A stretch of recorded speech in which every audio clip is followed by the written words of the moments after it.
Hey guys, welcome back to the Bread Brothers. We're here with our lovely hosts, Susanna and Trent, and we have an amazing host, which is me, Ivy, right? but it's not that. That's not the main reason why we're here, guys. We're actually here to meet the project founder of Sloths. Ben, how are you, my man? G'day, how are you? Good. I'm good. Awesome. So Ben, getting straight into it. Now, I've just encountered your project newly, thanks to our lovely Susanna here. She said, hey, Ibi, you need to check out this project. This project is really cool. But before we do, we always have this segment where we want to get to know the founders. You know, I quickly looked up on you. There's someone said that you like Kung Fu. So I want to know, are you actually into Kung Fu or is that just a statement? No. Before that, I'll just say I'm not the sole founder, so it's myself and Blaj. So we're a two-man team. Awesome. It's not around at the moment, but yeah, we're business partners in Web2 and IRL as well. But the Kung Fu reference is funny. I'll put that on as there's a bit of a short bio on the Everyday Sloths page.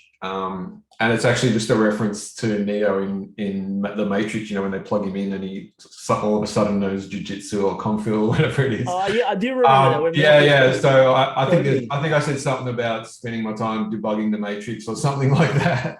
But that's just a joke to that. I definitely don't know any kung fu. Amazing. And when did you get into space? I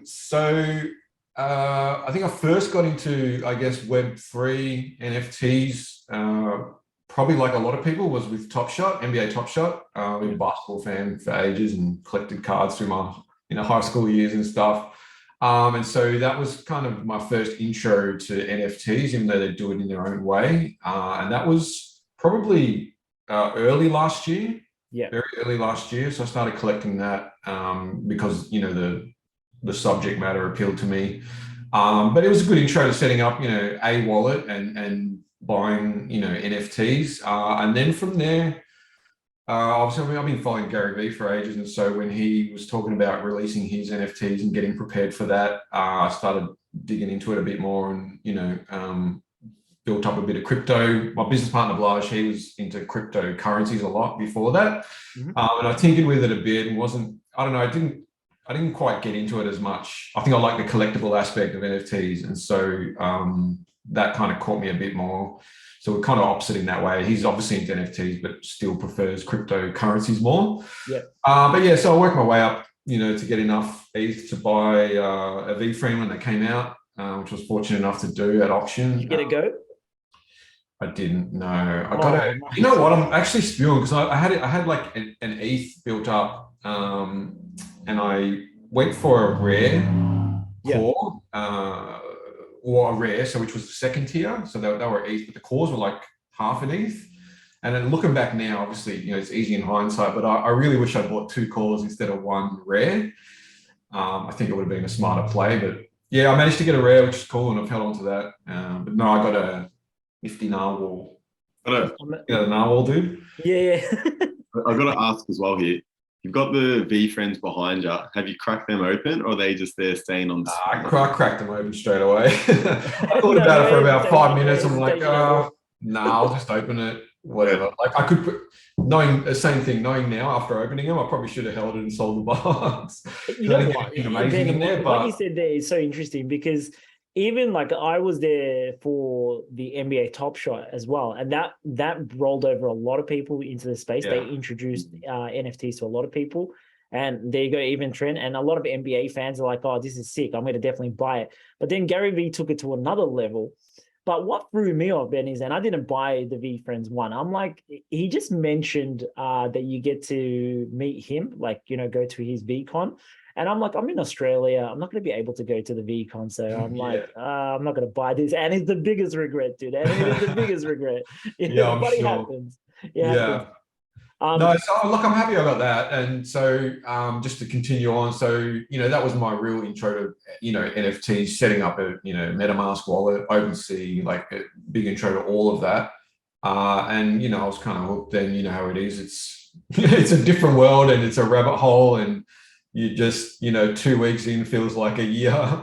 But, you know, it was really good. And so that from that, we just, I collected a few more NFTs, but we really started thinking about, so Blige and myself run our own little web agency. So I'm a web developer, he's a designer. I have a design background. But yeah, we make a cool duo. And so we've been doing that for many years. And we just thought, how can we do something with NFTs that kind of extends what we already do in Web 2. And so we just started thinking about a project that we could do that wasn't just another PFP project, although we wanted to do a PFP. And that's really how Everyday Sloths came about. We kind of took what we do with web design and web dev and UI and interactivity and realized we could do that in an NFT. And so that's how Everyday Sloths was born. We kind of explored, and Sloths we've kind of loved. And we have another sort of side biz where we develop sort of premium WordPress plugins, and that business is called Jet Sloth. We have a little character. He looks terrible now that we look at him compared to the Everyday Sloths, but that was kind of the start of that character. So that's how we came upon Sloths specifically, and yeah, we just went from it. I went with it from there. Oh, that's amazing, because I was like, yeah, why Sloths, dude? I love Sloths. I don't think I've ever met anyone who doesn't like a sloth. Let's go around the room. Susanna, do you like sloths? I mean, like, yeah, but not as much as Trent. Trent, do you like sloths? I like sloths. I got a sloth on my calf. I'll try to show you. It's a bit awesome. So, yeah, I swear, I mean, you got to be sus. If someone doesn't like a sloth, you got to be sus about them. This is a PG show, Trent. So leg up. Let's go. Okay, yeah, it's cool. So that's awesome. So I don't know if you can really see the writing though. So it's got live slow and then die whenever. I love it. That's so good. I haven't got a sloth tat yet, but that's probably coming. Love sloths. Amazing.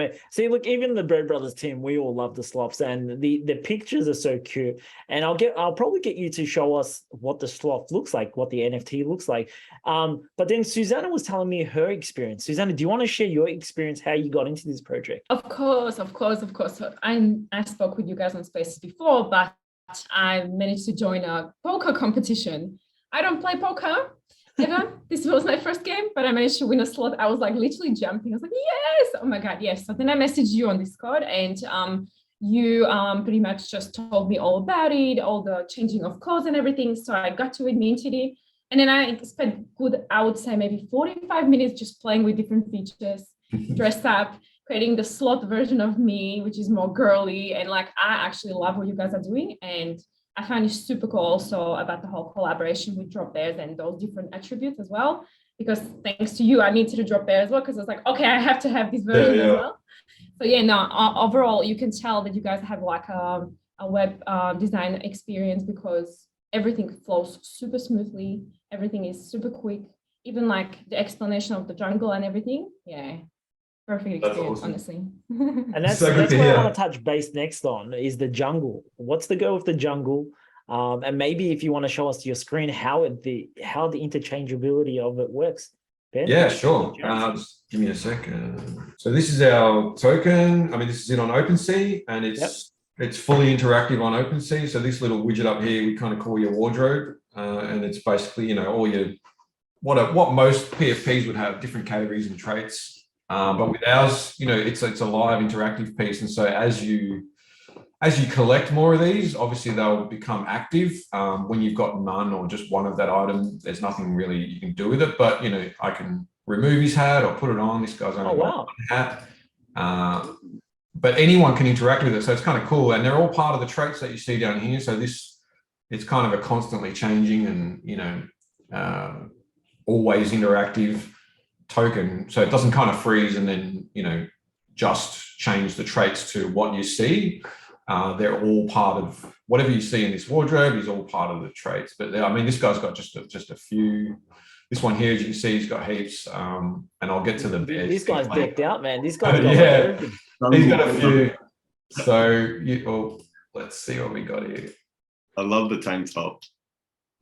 Yeah, the tank top. So jungle bitter. I'll just play on. Victoria, Trent, I think that was you, man. I think you can pull that off the jungle.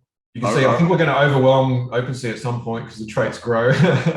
But it's kind of endless really with what you can do. This guy has the most in the whole collection because he's the 0 tokens. I've put a bunch of stuff on him, but that's a token. Anyone can interact with an OpenSea and see what the token has. Yeah. But as an owner, we've created a dedicated website called The Jungle. And so you just connect your wallet. It verifies, whether you own a sloth and how many you own, and then it lets you in. So it's exclusive kind of utility for the owners. And then once you come in, this is your jungle, and basically you can see all the sloths that you own. And then you can click in, and for example, this guy doesn't have much, but you can click in, and just like on OpenSea, there's the interaction for what you own. But as an owner, you can go, cool, I like this combo, I want to get changed into this. And so you click that and it gets you to sign the transaction. There's no gas, it's free. There is a bit of gas for the transaction, but we cover that in changing the token. But as an owner, you can get changed. And then what that will do is that will then update the meta, create a new image, and then update it on OpenSea. So now that's the first thing people see when they view your token. But if you don't want to actually get changed, you just kind of want to get an image of that, you can also just download an image. So you can go to any combo you want and save it as an image or change it for everyone else to kind of see as the default. But that means you can update your PFP daily if you want. The beauty of that is because they're all extra items for your sloth. We also just gift items at different times of the year, and that's what that kind of crazy hat was. That was a St. Pat's Day gift that we gave to everyone. I believe there was a background as well. Yeah, so we got the Irish background. So those were a couple of. The question I was going to ask you, Ben, is how do you get the wardrobes? Is it seasonal?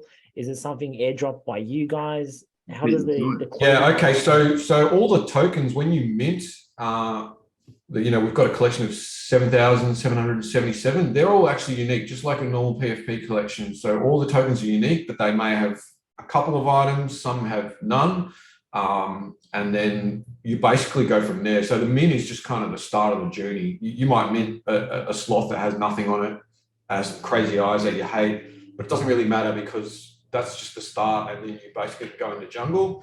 So this part of the jungle is where you view the token and what you have, and you can get changed. I'll get to the sloth adoption after.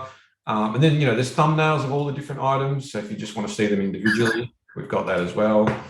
It's basically the same as what's in the widget, but we also have a whole shop in the jungle. And so in there, we've got collections, just like a normal e-commerce shopping store. We've got all the different categories. Oh, I love it, especially the puffer jacket. Oh my God. I was so cool. How many items have you guys created so far? Look, there's a lot of items. We're up to, in total, that's including this latest collab we've done with Drop Bears, but we're up to like 800 and something unique traits. And it's kind of endless, like I said, and so the way we're doing the store is their collections. So this current collection, like a pop-up store we've called the Essentials, and it's a whole bunch of items that you can get.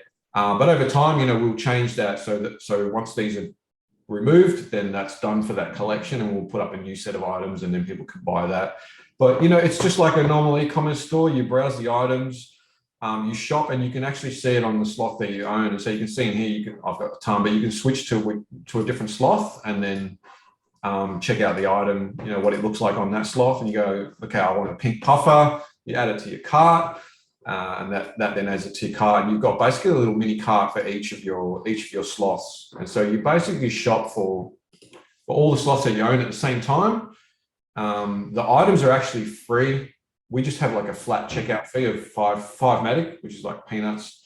But that's regardless of how many sloths you own, and there's a max. Wait, Ben. In the bull run, 5 matic is like pretty big, buddy. Don't say it's just. Sorry. Yes. Still, it's pretty good for if you own 10 sloths, 10 items, it's 100 new items you can grab for 5 matic. But we still maintain some levels of rarity with these items because we've got sort of stock control, we've called it, but that's basically how we manage the rarity. So some items just only have 1 or 2 available, and once they're gone, it's sold out. Others have more, and it's a percentage of the current kind of minted tokens. So as more mint, it will change, but there's still rarity. That's how we maintain that. So it's not just free for all. And the fact that you can only get 10 per sloth, it kind of limits it. Otherwise, people, buy one of every item. Two things I just want to jump in. First one was, I love the Australiana theme of the beers that you've got in there with the sort of Fosters and the BB. I love that. Yeah. I can see that sold out. I can see why. The other one was, so if people buy things on there, can they resell them back on there? Or is it once you've got it, that's it? Yeah, that's a great question. So that's one we thought about when building, and I think we still want to do it, but it's not available at the moment. But certainly, almost like a marketplace, like a Facebook marketplace for the items is something we want to look at, where you can sell or trade some of your items with other people, and that'll be an addition to the jungle. But I think we want to wait till we bring that in. So at the moment, you're just adding to your sloth. There's no changing from one to the other sloth. So that's why you shop. You shop for each sloth and then add that item, and it's basically shopping for that sloth.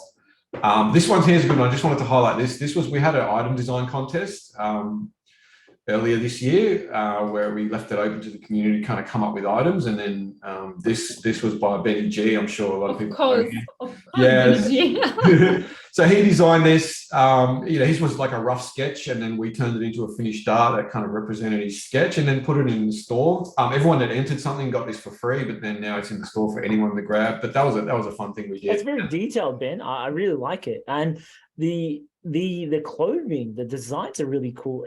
I'm hoping, and you may have thought of this, and I'm hoping it does play out this. I'm hoping that you guys make these physical drops. You know what I mean? I can see Slow and Furious instead of Fast and Furious. It would be cool. Hey, yeah. Yeah, if you guys can roll out the t-shirts and the clothing and stuff, I reckon this will be a massive banger. There's so many in there.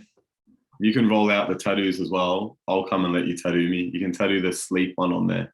You can say sleep.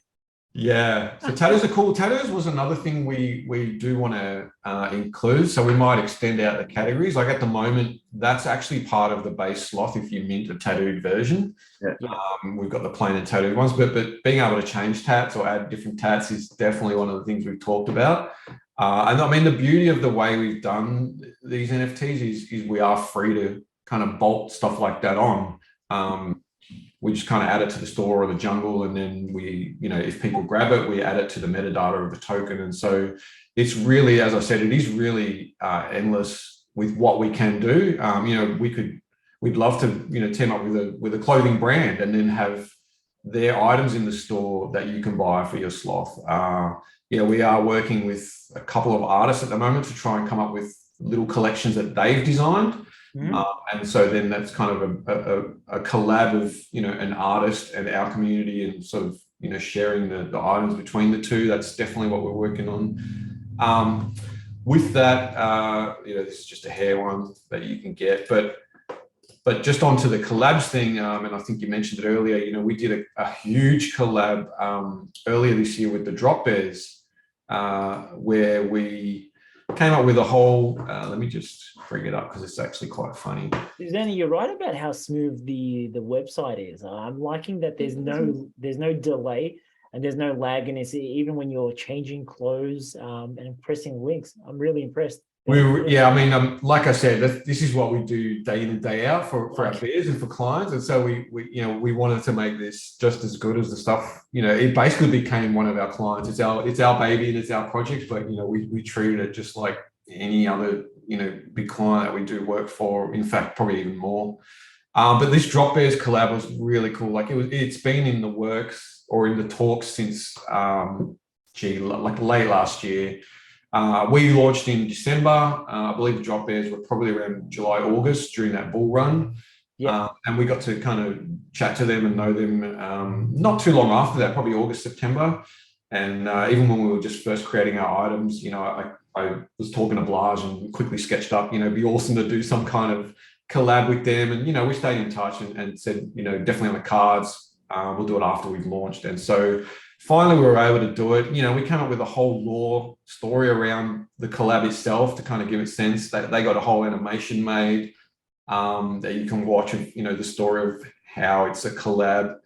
And then basically it's free. So if you just got to own, a drop bear and a sloth, at least one, and then you can claim this disguise. Basically, it's a whole story of how the sloths want to invade the willows, and so they need a disguise. And so, but you basically get a sloth twin of your drop bear, and it's just new items, more extra items that we add to the wardrobe. And Blage, you'll probably notice, we couldn't just slap on their traits onto ours, which would have been much easier.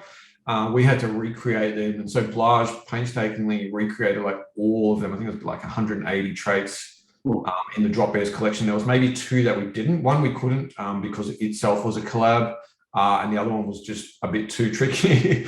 But he basically painstakingly created all of them to fit on the sloths. And so, that's how we can do the matchup. But it works really well.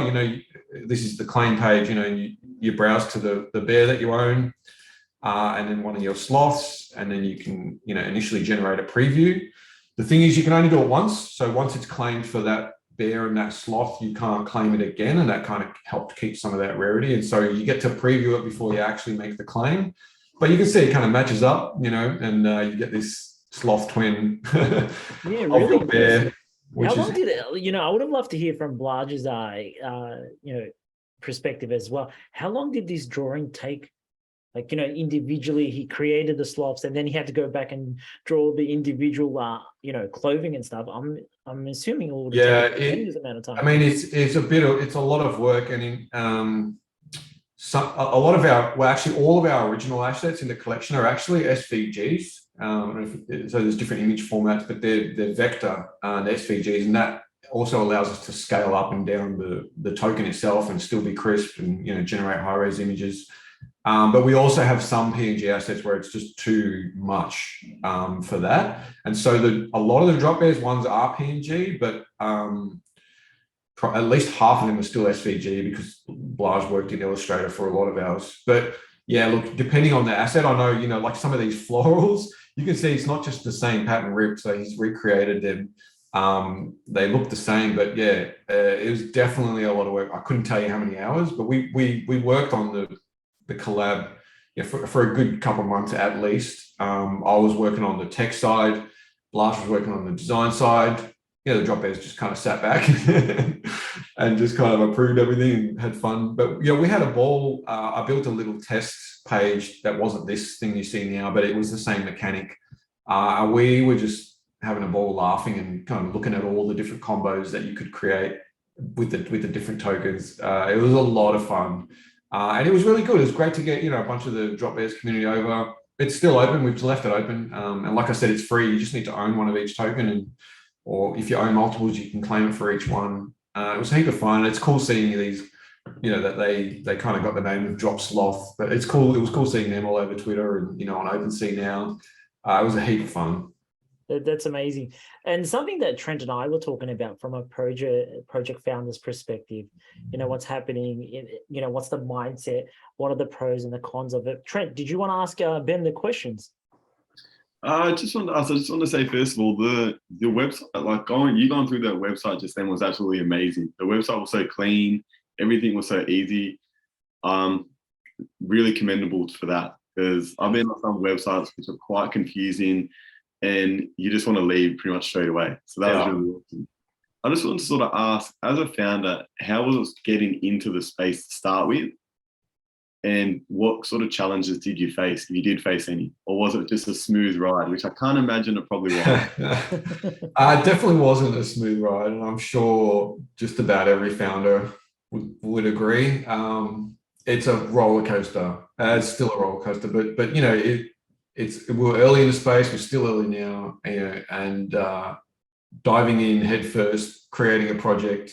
There's so much you had no idea what you're in store for. But it's all an awesome learning process.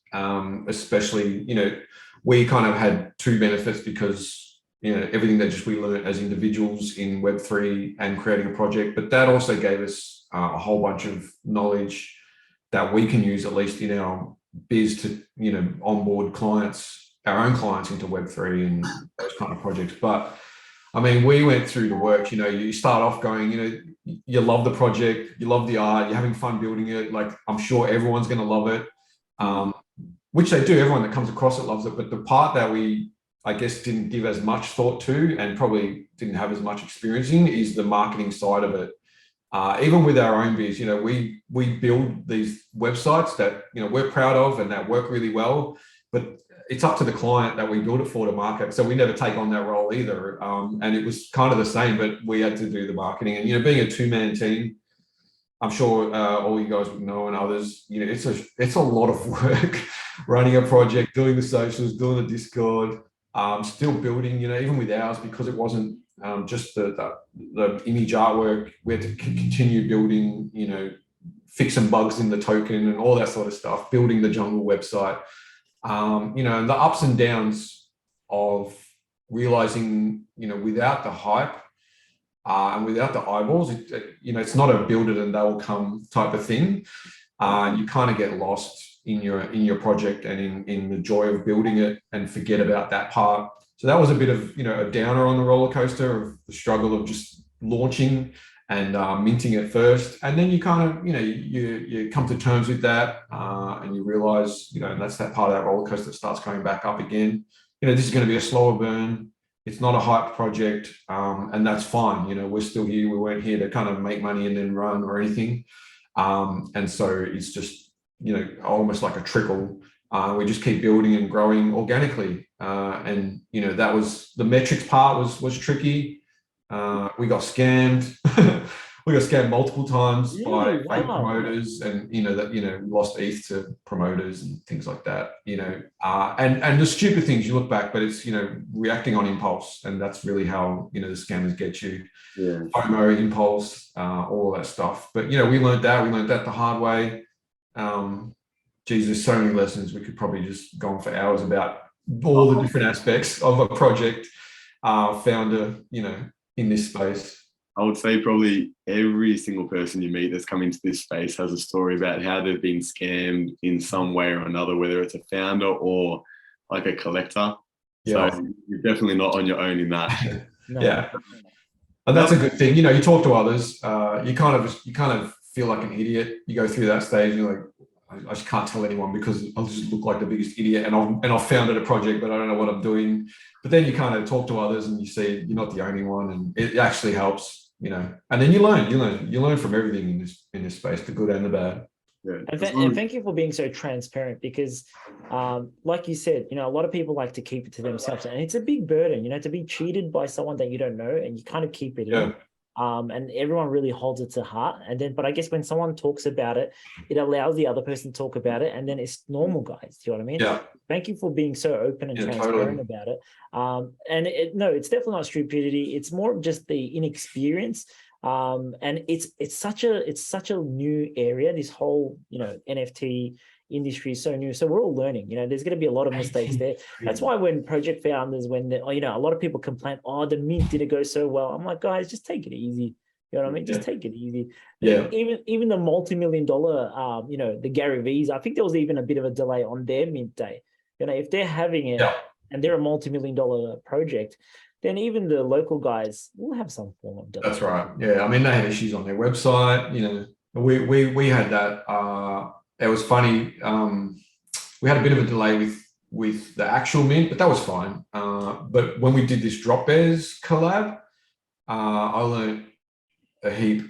You know, there was a few things that went down, and we'd just done a space, and, you know, everyone was in the Discord and all excited, and then things stopped working. And so I was frantically, you know, fixing things and trying to get, you know, things working, kind of missing out on, you know, the fun of that vibe and the environment going on. And I was like fully stressed out and, you know, trying to fix everything, but I got it up, and then, you know, was able to enjoy the rest of that. And then the same thing, well, not the same thing, but a similar thing happened later, or kind of after that. Actually, I think it was coinciding with that, sorry, because we opened a free mint phase. So we did like 1,000 tokens free mint. I believe it was at the same time as the collab, to kind of try and help some more people come on board. And our mint, the way we've done our mint, a bunch of it just fell over right when we had that, and there were so many people jumping on, and so I spent like a good 24 hours just frantically trying to fix that as well. So that wasn't fun, but the outcome was great. Like it was good in the end, but that 24 hours was a bit of a struggle. And as I said earlier, it's going to always happen. But I can tell from when I meet project founders, and I'm sure Suzanne and Trent can comment on it. You can tell when someone's really passionate. You can tell, you can get all the vibe and the energy that they're giving, and I can see that with you, dude. And I really respect you. And from you telling us your story too, it's not everyone's going to be telling their troubles that they had. Yeah. I'm not a project founder myself. I don't have an NFT project. As the Bread Brothers, we don't have an NFT project. We're learning from you guys like yourself out there. So thank you for sharing that. But I want to kind of change the conversation a tiny bit now, which is, I know that you mentioned about the Sloths itself and where the project's going, but I believe you guys are a charity as well, like you're supporting some form of foundation. Did you want to elaborate a bit on that? We totally are. Yeah. I'll just share my screen again because that always helps. But we are actually officially partnered with the Sloth Conservation Foundation. And that actually goes back to, like I said, the reason we chose sloths. We've got another business called Jet Sloth. That business, we've actually sponsored a sloth through Sloco, which is their short name, for several years. And so it was an easy choice to pick sloths as our PFP. And then the natural thing for us was to try and use some of it at least to help them more than just us sponsoring a sloth. And, a lot of projects will donate to a charity or to several charities. And many of them, do it at different thresholds. When we sold 30%, we'll donate whatever. And so we definitely wanted to support them, but we also wanted each kind of person in the community and each person that owns a sloth to feel more a part of it than just the community as a whole donating. And so that's where we figured we'll donate a portion of every sale, regardless of how many sell. We'll just donate a portion, and then our idea was that because we get them and we do them, is that would allow the holders to get a sloth adoption pack, which you can do on their website. You can donate and then you get a pack. So you can donate and choose a specific sloth. And so we grew that out. Basically, all our sloth characters that we designed are actually based on the real sloths that they have. We named them and we kind of did their coloring based on the real sloths. So Bojangles is a real one. We gave his color. Ali's a real one. We got Mango, Jack, Star, and Beckett. And then we kind of did variations on. We did the tattooed version. We've got like a devil version. There's a Pikachu version. So there's variations, but they're all based on the real sloths. And so when we approached them, they were wrapped to kind of work together. And Blaj and I, to kind of kick off the partnership, even before we opened for Mint, we sold a couple of NFTs that we had at the time that had kind of gone up. We were able to donate, I believe it was almost 10,000 AUD just as the project to just started off before we even launched. And so that really helped kind of solidify that and get them on board. Because of it, they're a charity that couldn't just kind of do things like, we wanted to do a video and welcome to the community, but they couldn't really do anything of that without being an actual kind of partner as a donation. So we sold the tokens, we donated that as a project, and then we were able to kind of work it out. And so we donate a portion of every sale, and then whatever you get, you can claim a sloth adoption pack for that sloth.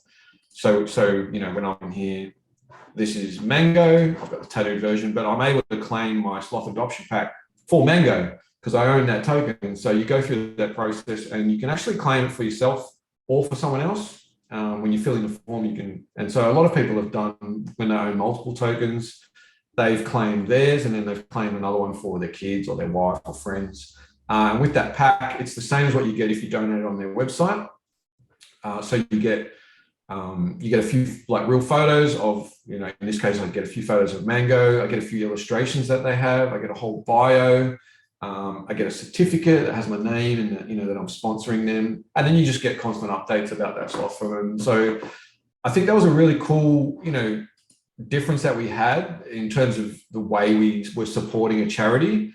And yeah, it was cool. So we donate seven Matic from each token to the Sloth Conservation Foundation, although we wanted to make it because the market's so up and down. We wanted to make it a consistent thing and at least make sure it was enough for them to be able to do the packs. And so it's actually, I believe, a minimum of 10 USD. So even if Matic goes down, we're actually donating more than 7 just to make up that difference. And we just each month we just go through what sales have happened that month and then send them across the donation. And yeah, it's been really cool. People are loving the fact that they connected to a real sloth, to the sloth conservation, and the sloths they own. And then we also, as I've shown you, we can gift items. You actually get some random Sloco branded gear when you claim your adoption pack. There's a few different items it chooses from, but it just randomly gives you something for your sloth as well. And then you can show it off to show that you've claimed your pack.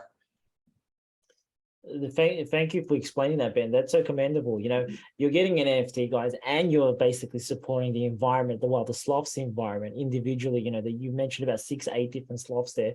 And I guess, are they endangered, Ben? I don't know much about sloths. I love them, but I don't know much about them. So Sloco are specifically based in Costa Rica. I know the sloths in other parts of the world, and Dr. Rebecca's from the UK, but they're based there permanently as a whole team. So they look after sloths in those areas, and I believe they are endangered, or they have a lot of challenges. Certainly, like the forests get cut down for development, and then they don't get replanted.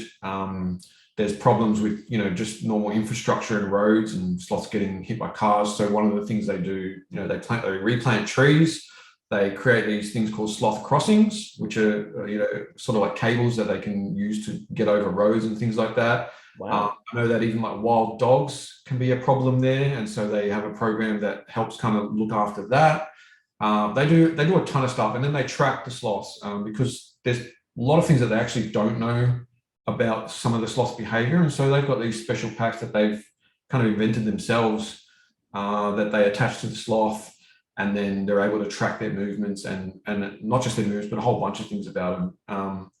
And then, they're helping breed. They've got some baby sloths that they introduce. They find some that, are like a mother and kid child, which we've got some of those.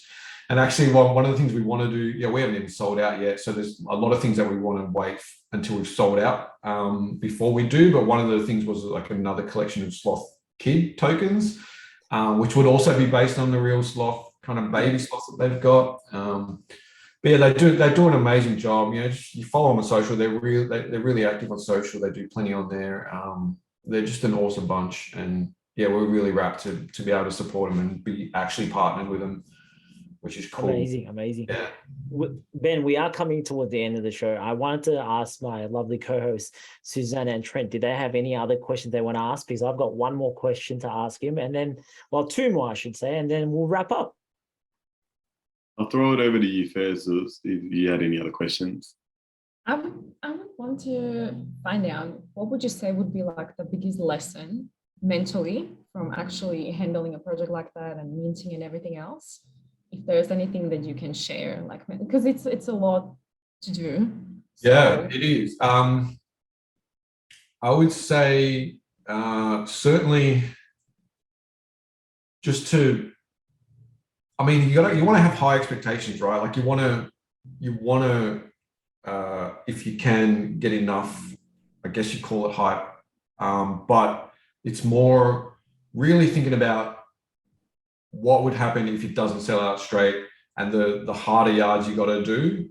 And I think it's easy. Like if you love the project and what you're building, it kind of doesn't matter. Like it's always great to be able to sell out straight away and to have a ton of people jump on board straight away, but it's actually difficult growing that, and especially growing it organically, right? So I think it's easy if it's something you love and you're building it for a purpose, then that part, as kind of disappointing as it may be, and it really doesn't matter because you're in it for the long haul and you're enjoying the process. And so I guess what I would say is enjoy the process of building, the process of growing, even some of the ups and downs, because as I said, there's lessons in all of them. It is a roller coaster, but knowing that ahead of time and kind of being prepared, and then just talking to others, talking to your, if you're a co-founder or you have a team or even just others in the space. I think all of that will certainly help regardless of how your project then goes. I don't know, that's my lesson. That's very well said, honestly. Yeah, managing expectations and staying present in the moment to understand what you're doing. Yeah, very well said. Thank you. Thanks for that. Trent, off to you. I guess my question would be, so I have a variety of friends from where I work that have been to Costa Rica and seen the conservation, their loved and everything. So this is something that I'm going to share with all of them as well. So go get your sloths so you can actually support one, because I've known about the conservation from that, but I wasn't aware of these projects. So I love seeing that this all ties together. My one would be, is it true that sloths grab their own arms because they think they're branches? Because that's something I've heard from that. I've heard they grab I've never heard that, so I don't know. I'm sure I could ask Dr. Rebecca or one of the other team. They know for sure. I don't know that one. I've even got through like, you know, the Me6 Discord bot, I kind of added like sloth facts. I think there's about 10 kind of unknown facts, and you can kind of put a command in and get a random fact. But even that's not one of them. I have no idea. I've heard of these. I've heard of this, and that's why they fall from the trees, and that's why they get injured. Yeah, because they go up to. They grab their own. But I don't know if it's true. You know, it sounds very sloth-like, so I wouldn't be surprised. I want to get to the bottom of this, because that's something that, I don't know, maybe they need to have like a Spider-Man sort of Dr. Ock, like the arms back, that can hold on to stuff. So when they do it, they're like, oh, whoops, no, that's not a branch. One thing I did learn is that they and that's just through talking to them, because I haven't actually seen one in person or held one, but they're definitely not cuddly. You know, their fur is really, like, it's got moss and there's all sorts of stuff growing in it, wiry, and their claws are quite sharp. Like an old brush, you know, those really old brushes out there. Is that I'm imagining that. And then really sharp claws, you know, they're not cuddly and soft, even though they move slow. Well, then again, our koala bears, right? Here, guys, we're from Australia. So when Americans or anyone from overseas come to Australia, they always say koala bears, and they always think that they're soft and cuddly, but no, they're not. So stay away from the koalas. Don't try to hug one, because you get slashed. Yeah, exactly. Thank you so much. Ben, the question I guess I want to ask is it's a two-part question. One is where is Sloths the project going for the future, and closing thoughts. So the project, it's actually been a little quiet lately. I mean, this second bear market, I guess you'd call it. You know, we not unfortunately, but just timing wise, we launched in mid-December, which was, you know, it was like just before Christmas. It was a bear market at that stage. You know, for US, it's like tax time. And so the timing wasn't the best for a launch, I guess, which is fine.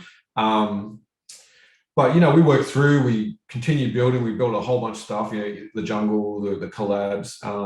You know, we had our free mint phase, which we want to do more of. Just on that, you know, Blaj and I would rather have the whole collection minted and in people's hands and grow the community over just making money from it. Like if we did, I don't think we'll do the rest all as free mint, but we'll certainly have free mint phases, because it kind of helps grow. And the last one we did was really good.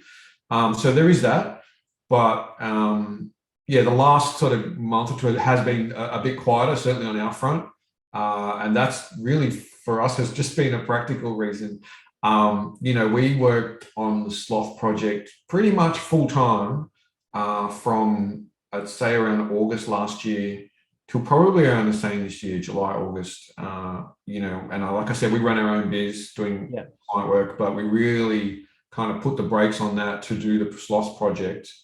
And it being a slower burn, obviously it wasn't, at no point became a thing that kind of kept us going in terms of income.